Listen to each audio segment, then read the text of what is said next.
Hello दोस्तों, good morning, नमः संस्कृताय। आप सभी का EMS क्लासेस 1 में स्वागत है। हम सब आज पढ़ेंगे दोस्तों। आज हम लेकर आए हैं शिशुपाल बधम, जो है जो की रचना है माँ की एकमात्र महाकाव्य है, जो महाकाव्य है और इसमें 20 सर्ग है। इसमें दोस्तों इसमें जो शिशुपाल बधम में जो है शिशुपाल बधम की रचना जो है माँ ने की है। लेखक कौन है दोस्तों? लेखक कौन है? तो माघ है। कौन है? माघ हमारे जो है लेखक हैं। इसके रचनाकार जो है माघ है।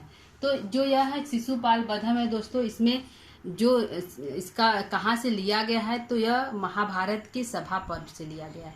सभा पर्व में, सभा कहाँ पर था दोस्तों? जो युधिष्ठिर ने उसने राजसूय यज्ञ किया था, मतलब किए थे, तो उसमें जो है शिशुपाल जाते हैं और श्री कृष्ण वहीं पर शिशुपाल का वध होता है।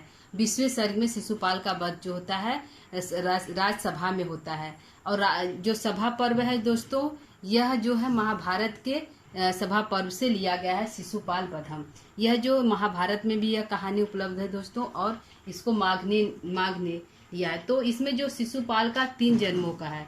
इसमें जो है जो नारद मुनि है वह प्रथम सर्ग में दोस्तों कि नारद मुनि जो है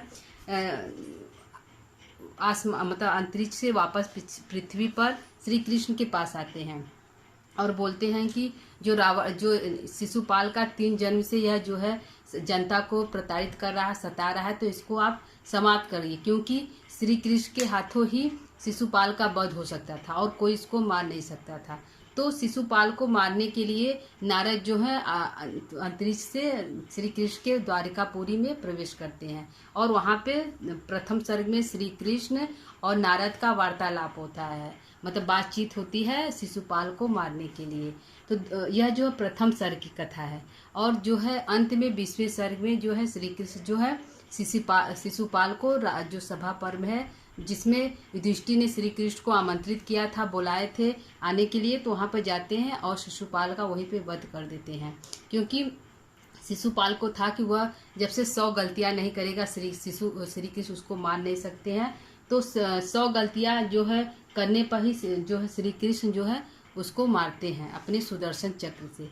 तो प्रथम सर्ग में दोस्तों नारद जो है आते हैं श्री कृष्ण के पास द्वारिकाधीश में। और द्वितीय सर्ग में जो है उद्धव, बलराम और नारद और श्री की मंत्रणा करते हैं कि शिशुपाल को कैसे मारा जाए।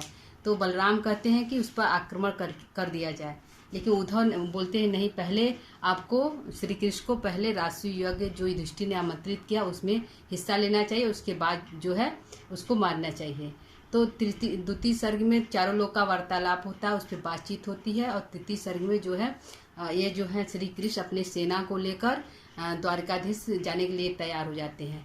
और जाते हुए रास्ते में उनको रैवतक पर्वत मिलता है। तो रैवतक पर्वत का वर्णन किसमें है दोस्तों? तो शिशुपाल बधम में है।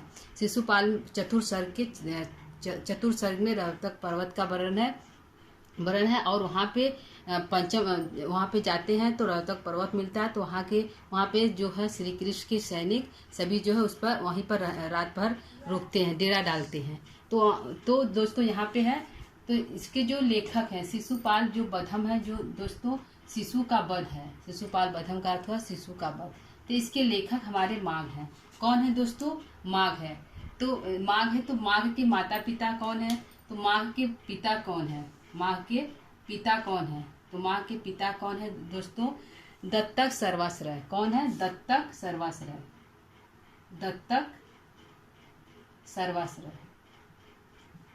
दत्तक सर्वाश्रय है। इनके जो पिता है उनका नाम है दत्तक सर्वाश्रय। और इनके माता क्या नाम है? माँ की माता का क्या नाम है? तो माता का नाम है ब्राह्मी। क्या नाम है दोस्तों? माता का नाम है ब्राह्मी। ब्राह्मी नाम है, माता का नाम ब्राह्मी है। और इनके जो पितामह है, इनके पिता के पिता जो है पितामह, उनका नाम है शिव। पितामह का नाम है, इनके जो पितामह है माँ के पितामह का नाम है दोस्तों सुप्रभदेव। कौन है? सुप्रभदेव नाम है। क्या नाम है? सुप्रभदेव इनके पितामह का नाम है। यह जो माघ है किस किस राजा के आश्रित कवि थे? ये माघ है किस राजा के आश्रित कवि थे दोस्तों? तो भोज के थे। माघ के आश्रयदाता किस आश्रय इनका आश्रयदाता कौन था?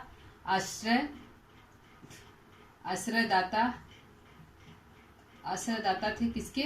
भोज के। राजा भोज के आश्रयदाता थे। किसके थे? राजा भोज के आश्रयदाता थे। राजा भोज के आश्रयदाता थे। आश्रयदाता राजा भोज के थे। और दोस्तों इनका जो समय निवास स्थान क्या है? इनका निवास स्थान क्या है? तो दोस्तों यह भीनमाल के रहने वाले थे। कहाँ के थे? इनका निवास स्थान क्या है? तो निवास स्थान यह कहाँ पे रहते थे? निवास स्थान यह कहाँ पे रहते थे? तो यह जो राजस्थान में जो भीनमाल नामक स्थान है, भीनमाल नामक स्थान पे होता है। और यह जो है माउंट आबू से 40 किलोमीटर दूर है। माउंट आबू से क्या है दोस्तों? माउंट आबू से 40 किलोमीटर दूर है। आबू से 40 किलोमीटर दूर है क्या इनका जो है निवास स्थान? भीनमाल में है। माउंट आबू से 40 किलोमीटर दूर है। माउंट आबू से 40 किलोमीटर दूर है। और दोस्तों इनका जो समय है यह कब यह जो है शिशुपाल जो माघ है यह किसकी पूजा करते थे? तो दोस्तों शिशुपाल किसके उपासक थे? तो यह वैष्णव उपासक थे। वैष्णव के दोस्तों अभी तक जितने भी हम कभी पढ़े हैं वह सभी शैव थे। सभी शिव की वंदना करते थे। और सभी ने ही जितने भी हम अभी तक पढ़े हैं जिनका समान परिचय वह सभी जो है वैदर्भी रीति में अपनी रचनाएं की थी, सिर्फ भारवी को छोड़कर। और जो है और सभी जो शिव भक्त थे। और जो यह माघ है यह जो है विष्णु भक्त हैं। क्या है? विष्णु की उपासना करते थे। किसके उपासक थे? या किसके उपासक थे? तो विष्णु के उपासक थे। विष्णु के उपासक थे। विष्णु के थे। और दोस्तों यह जो इनके पूर्वज थे, जो माघ के पूर्वज थे, और माघ स्वयं किसकी पूजा करते थे? तो सूर्य की पूजा करते थे। किसकी पूजा करते थे? तो सूर्य की पूजा। यह इसके उपासक थे लेकिन सूर्य की पूजा करते थे। किसकी पूजा करते थे? सूर्य की पूजा करते थे। कौन? माघ और उनके पूर्वज जो थे सूर्य की पूजा करते थे। ठीक, उपासक विष्णु के थे और सूर्य की पूजा करते थे माघ के परिवार वाले। ठीक है, तो इन शिशुपाल बधम के जो लेखक है माघ है। पिता दत्तक सर्वाश्रय है। माता ब्राह्मी और पितामह सूर्य प्रभदेव है। और आश्रयदाता राजा भोज के थे। और निवास स्थान इनका भीनमाल है। तो शिशुपाल बधम का ये होगा। शिशुपाल बधम का नायक कौन है दोस्तों? तो इसका नायक कौन है? तो इसका नायक हमारे कृष्ण है। कौन है? इसका नायक कृष्ण है। और इसमें नायिका कोई नहीं है। इसका नायक कौन है दोस्तों? तो नायक श्री कृष्ण है। नायक कौन है? नायक श्री कृष्ण है। श्री कृष्ण इसके नायक हैं। और इसमें रस कौन सा है? इसमें रस कौन सा है? तो इसमें किस रस का प्रयोग हुआ है दोस्तों? तो इसमें जो शिशुपाल का वध हुआ है, तो वध हुआ है दोस्तों तो वीर रस का प्रयोग होगा। किसका होगा? वीर रस का प्रयोग होगा, क्योंकि इसमें शिशुपाल का वध हुआ है तो वीर रस का इसमें प्रयोग किया गया है। किसका प्रयोग किया गया है? वीर रस का इसमें प्रयोग किया गया है। यह जो है शिशुपाल बधम, इसमें कुल सर्ग जो है यह कैसा काव्य है? तो यह एक महाकाव्य है। शिशुपाल बधम क्या है दोस्तों? यह एक महाकाव्य है। क्या है? महाकाव्य है। शिशुपाल बधम क्या है? यह एक महाकाव्य है। काव्य विधा क्या है? काव्य विधा क्या है दोस्तों? तो यह एक महाकाव्य है। महाकाव्य है। महाकाव्य है। इसमें कितने सर्ग हैं? सर्गों की कुल संख्या कितनी है दोस्तों? तो इसमें सर्ग कितना है? तो इसमें कुल 20 सर्ग हैं। कितने सर्ग हैं? 20 सर्ग हैं। बृहत्रयी के अंतर्गत कौन सा ग्रंथ आता है दोस्तों? तो शिशुपाल बधम आता है। बृहत्रयी के अंतर्गत आता है। बृहत्रयी के अंतर्गत आने वाला ग्रंथ कौन सा है दोस्तों? तो शिशुपाल बधम है। शिशुपाल वधम है। यह जो है बृहत्रयी के अंतर्गत आने वाला ग्रंथ है, महाकाव्य है। क्या है दोस्तों? महाकाव्य जो है इसमें कुल श्लोक की संख्या क्या है? इसमें कुल श्लोक की संख्या क्या है? कुल श्लोक की संख्या क्या है दोस्तों? कुल श्लोक की संख्या क्या है? तो 1640 है। कितना है दोस्तों? 1600, सही दोस्तों, इसमें कुल श्लोक संख्या 1650 है। कितना है? इसमें कुल श्लोकों की संख्या हमारा 1650 है। कितना है दोस्तों? 1650 है। और इसमें किस पर्वत का वर्णन किया गया है? किस पर्वत का इसमें वर्णन किया गया है? तो रैवतक पर्वत का। और किस सर्ग में है? तो चतुर्सर्ग में है। किस सर्ग में है? चतुर्सर्ग में रैवतक पर्वत का वर्णन किया गया है। रैवतक पर्वत का वर्णन है। पर्वत का वर्णन है। किस सर्ग में है? चतुर्सर्ग में है। चतुर्थ सर्ग में है। रैवतक पर्वत का वर्णन चतुर्सर्ग में हमारा है। ठीक है। इनको उपाधि दी गई है कि तो किसकी उपाधि दी गई है? घंटा माघ की उपाधि दी गई है। जब ये रैवतक पर्वत वहाँ पहुँचते हैं, श्री कृष्ण अपनी सेना को लेकर जब रैवतक पर्वत पर पहुँचते हैं तो एक तरफ सूर्य जो है, जब पहुँचते हैं रैवतक पर्वत पर तो एक तरफ जो सूर्य है वह अस्त हो रहा है। क्या है? सूर्य हमारा अस्त हो रहा है। यह सूर्य है और चंद्रमा जो है वह निकल रही थी। क्या कर रही थी? चंद्रमा जो है निकल रही थी। तो ऐसा लग रहा था मानो दोनों तरफ घंटा बज रहा था, इसलिए इसका नाम पड़ गया, इनको उपाधि मिली घंटा माघ की। क्या मिली दोस्तों? घंटा माघ की उपाधि मिली है। उपाधि क्या है? उपाधि क्या है? घंटा माघ इनको कहा जाता है। क्या कहा जाता है? घंटा माघ कहा जाता है। घंटा माघ इनको कहा जाता है। माघ को क्या कहा जाता है? घंटा माघ कहा जाता है, क्योंकि सूर्य के अस्त हो जाने पर और चंद्रमा के निकलने पर ऐसा दृश्य प्रतीत हो रहा है कि मानो दोनों तरफ घंटा के समान दिखाई दे रहा था, इसलिए इनको उपाधि, कवियों ने इनको उपाधि दे दिया, घंटा माघ की उपाधि दे दी। किसकी उपाधि दे दी दोस्तों? घंटा माघ की उपाधि दे दी।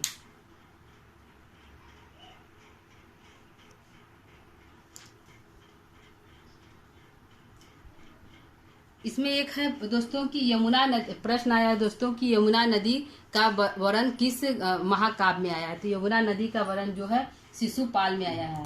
इसमें जैसे रैवतक पर्वत का वर्णन किस में आया है? तो चतुर्सर्ग में शिशुपाल बधम में आया है। तो यमुना नदी का, यमुना नदी का वर्णन किस में है दोस्तों? तो यह जो है यमुना नदी का वर्णन जो है 12वें सर्ग में है। 12वें सर्ग में और शिशुपाल बधम में। किसमें दोस्तों? 12वें सर्ग में है। 12वें सर्ग में है और यमुना नदी का वर्णन 12वें सर्ग में और शिशुपाल बधम नामक महाकाव्य में है। ठीक। रैवतक पर्वत का वर्णन उपाधि घंटा माघ है। यमुना नदी का प्रयोग किया गया है जो 12वें सर्ग में है। 19वें सर्ग में दोस्तों क्या है? तो 19वें सर्ग में हमारे क्या है? इसमें एकाक्षरी, मतलब एक ही अक्षर का क्या है दोस्तों? एकाक्षरी शब्दों का प्रयोग किया गया है। एकाक्षरी शब्दों का प्रयोग किया गया है। एकाक्षरी शब्द क्या कौन सा है दोस्तों? द। क्या है? द, दो, द जो है एकाक्षरी शब्दों का प्रयोग किया गया है। द, दो, द एक ही शब्दों का। तो यह किस सर्ग में है? एकाक्षरी जो शब्द है किस सर्ग में है दोस्तों? तो यह जो है 19वां सर्ग में है। 19वां सर्ग में है। 19वां सर्ग में जो है एकाक्षरी शब्दों का प्रयोग किया गया। या पूछ लेगा कि द जो है द, दो, द, यह जो द शब्द से है यह किस कवि की रचना है? तो माघ की रचना है। किसकी है? माघ की है। और 19वां सर्ग में इसका प्रयोग किया गया। किस सर्ग में प्रयोग किया गया? 19वां सर्ग में इसका प्रयोग किया गया है। इसका जो प्रतिनायक कौन है? नायक तो हमारे श्री कृष्ण हो गए, तो प्रतिनायक कौन है? तो नायक जो है शिशुपाल है। कौन है? शिशुपाल है। शिशुपाल जो है इसके प्रतिनायक है। और इसमें किस सभा का प्रयोग, यह जो है इसका उपजीव्य क्या है? यह कहाँ से लिया गया है? जो किरात शिशुपाल बधम में यह कहाँ से लिया गया है? तो उपजीव्य क्या है? इसका उपजीव्य क्या है? उपजीव्य क्या है दोस्तों? यह कहाँ से लिया गया है? तो यह महाभारत के सभा पर्व से लिया गया है। कहाँ से लिया गया है? महाभारत के सभा पर्व से लिया गया है। सभा पर्व से लिया गया है और यहीं पर इसकी मृत्यु होती है शिशुपाल बधम। शिशुपाल बधम का जो है, शिशुपाल बधम को श्री कृष्ण किस सर्ग में मारते हैं? तो 20वें सर्ग में मारते हैं। किस सर्ग में मारते हैं? शिशुपाल का वध किस सर्ग में होता है? शिशुपाल का बध, का बध होता है दोस्तों किस सर्ग में होता है? तो 20वां सर्ग में होता है। किस सर्ग में होता है? 20वां सर्ग में होता है। 20वां सर्ग में होता है। शिशुपाल का वध किस सर्ग में होता है दोस्तों? 20वें सर्ग में शिशुपाल का वध होता है। इसमें प्रिय छंद क्या है दोस्तों? इसमें प्रिय छंद क्या है दोस्तों? तो वंशज छंद का, प्रथम सर्ग में वंशज छंद का प्रयोग किया गया है और द्वितीय सर्ग में अनुष्टुप छंद का प्रयोग किया गया है। तो प्रथम सर्ग में छंद का कौन सा प्रयोग किया गया है? प्रथम सर्ग में छंद है, प्रथम सर्ग में छंद कौन सा है दोस्तों? छंद कौन सा है? तो वंशस्थ है। क्या है? प्रथम सर्ग में वंशस्थ छंद है, वंशस्थ छंद का प्रयोग किया गया है। और द्वितीय सर्ग में किस छंद का प्रयोग किया गया है? तो अनुष्टुप छंद का। द्वितीय सर्ग में किस छंद का प्रयोग किया गया है? द्वितीय सर्ग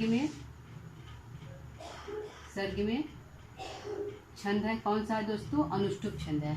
द्वितीय सर्ग में कौन सा छंद है दोस्तों? अनुष्टुप छंद है, अनुष्टुप छंद है। और तृतीय सर्ग में क्या है दोस्तों? तो उपजाति है। तृतीय सर्ग में क्या है? उपजाति है, उपजाति है तृतीय सर्ग में। तृतीय सर्ग में छंद है उपजाति। क्या है दोस्तों? तृतीय सर्ग में छंद कौन सा है? उपजाति छंद है। ठीक है दोस्तों, ये हमारा समान परिचय होगा। इसकी हम कुछ आगे की बातें देख लेते हैं दोस्तों। इसके लेखक माघ हैं, पिता दत्तक सर्वाश्रय है और माता का नाम ब्राह्मी है। पितामह सुप्रभदेव है। आश्रयदाता राजा भोज के थे। इनका निवास स्थान भीलमाल माउंट आबू में है। यह विष्णु के उपासक थे लेकिन सूर्य की भी पूजा करते थे। यह इसके नायक श्री कृष्ण है। इसमें रस का प्रयोग वीर रस है और प्रतिनायक के रूप में शिशुपाल है। काव्य विधा यह महाकाव्य है। इसमें 20 सर्ग है दोस्तों। यह वृत्रयी के अंतर्गत आता है। कुल श्लोकों की संख्या 1650 है। रैवतक पर्वत दोस्तों वेरी इंपॉर्टेंट है, पूछा गया प्रश्न है। और उपाधि जो है घंटा माघ की उपाधि दी गई है। यमुना नदी का भी प्रश्न पूछा गया है। यमुना नदी का प्रयोग किस सर्ग में किया गया है? 12वें सर्ग में। और किस ग्रंथ का है दोस्तों? तो शिशुपाल बधम का है। एकाक्षरी एक ही शब्द जो द का प्रयोग किस महाकाव्य में है दोस्तों? तो शिशुपाल बधम में है। और इसका उपजीव क्या है? महाभारत का सभा पर्व है। ठीक, शिशुपाल का वध किस सर्ग में होता है? तो 20वां सर्ग में होता है। प्रथम सर्ग में छंद है वंशस्थ, द्वितीय सर्ग में छंद है अनुष्टुप और तृतीय सर्ग में छंद का प्रयोग उपजाति है। ठीक है, इसकी प्रशस्तियों को हम देख लेते हैं दोस्तों कि इनको कौन कौन सी प्रशस्तियाँ मिली हैं।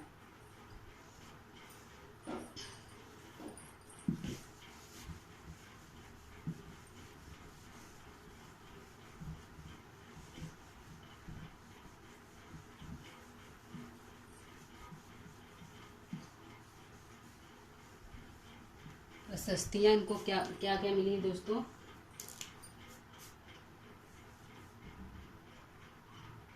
प्रशस्ति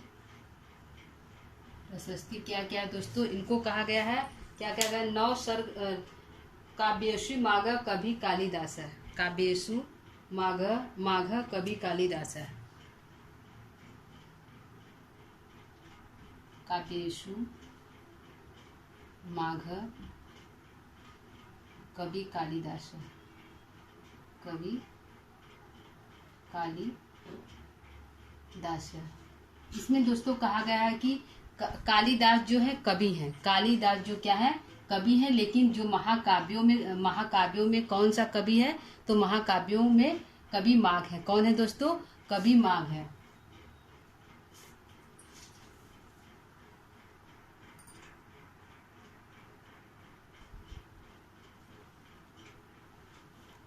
ठीक है दोस्तों, यह जो काव्येषु माघ कवि कालिदास है।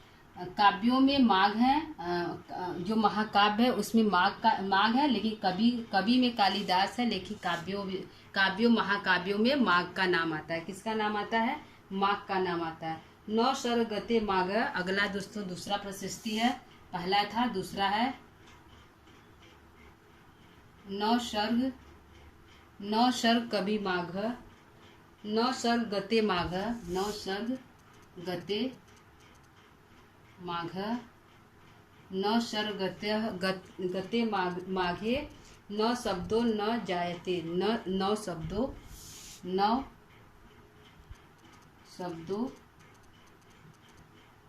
न जायते।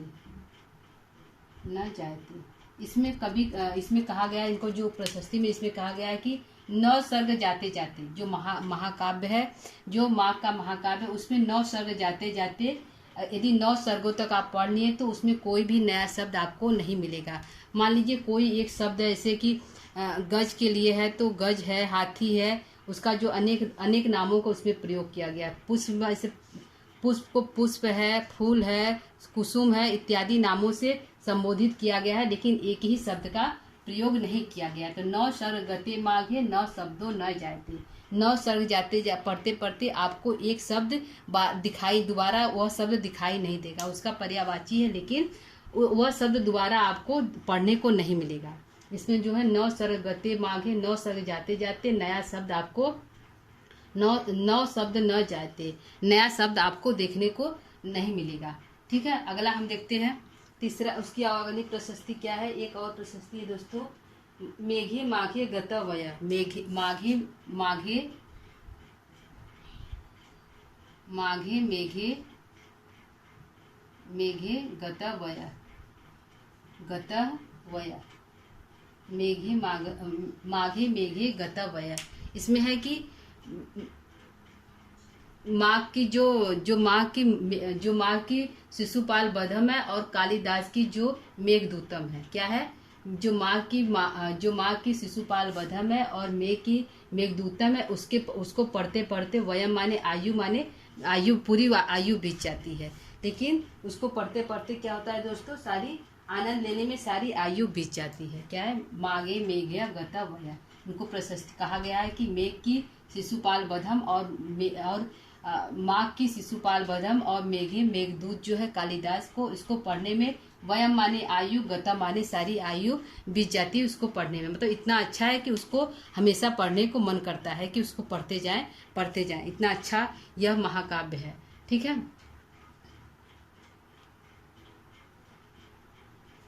माघे संति त्रय गुण। एक है माघे संति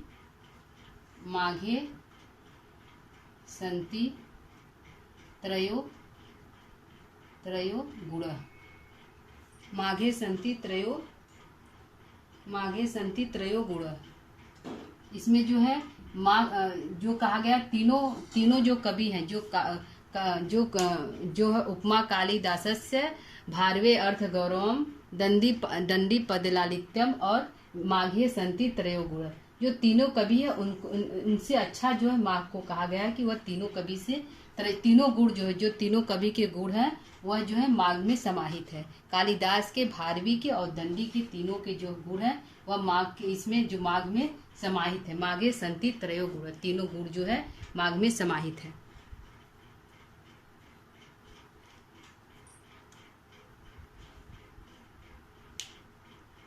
दोस्तों शिशुपाल बधम जो है यह बृहत्रयी के अंतर्गत आता है। क्या है, बृहत्रयी के अंतर्गत आता है।